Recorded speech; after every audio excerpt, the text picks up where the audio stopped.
Permission to post po ng mga pictures ng Kehan Sushi House. Flex ko lang po ang ramen house dito sa Pagbilao, Quezon.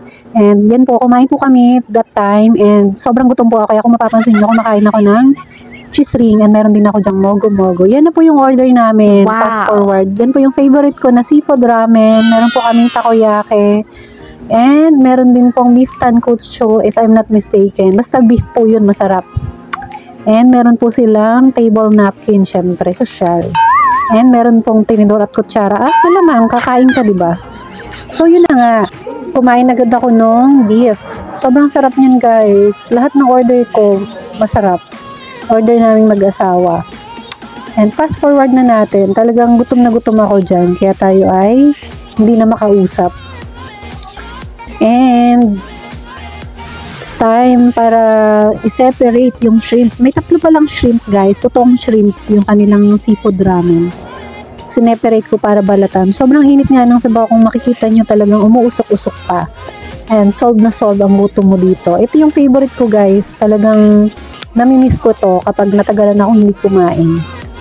And sobrang affordable pala, guys. Pagdating sa price, hindi kayo lugi. Worth it yung pagpunta nyo dito sa Kehan Sushi House. And yung takoyaki nila, guys, the best din. Ang sarap. Talagang pag food trip kayo and gusto nyong mabusog, dito kayo pumunta sa Kehan Sushi House. Lalo na sa mga taga-Pagbilao dyan. And sa mga bumabiyahe pag napadaan kayo, pumunta po kayo sa Kehan Sushi House.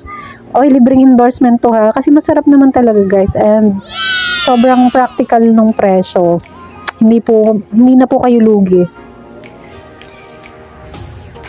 And ayan, hindi na nga tayo nagpapaawat. Ang sarap nung kain ko dyan, guys. Talagang solve na solve yung gutom natin.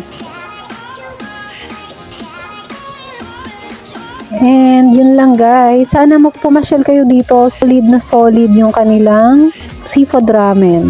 Try nyo din umorder, guys. Talagang ito yung favorite ko. Parang ulit-ulit, no? Hanggang sa natapos yung pagkain ko, hindi agad nalamig yung kanyang sabaw. Air condition din naman po, guys, dyan sa loob. Meron pong area sa labas pala na walang aircon. Kung mas prefer nyo na, nasa open space kayo. And sobrang dami pala dyan ng takoyaki, guys. Talagang busog na busog kami dyan. Sana mapasyalan nyo to, guys. Hindi kayo magsisisi.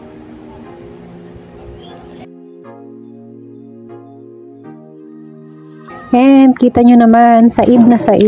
Simot na simot. Busog ka? So yun na nga, nabusog ka ba? Hindi. Busog na busog. Busog na busog.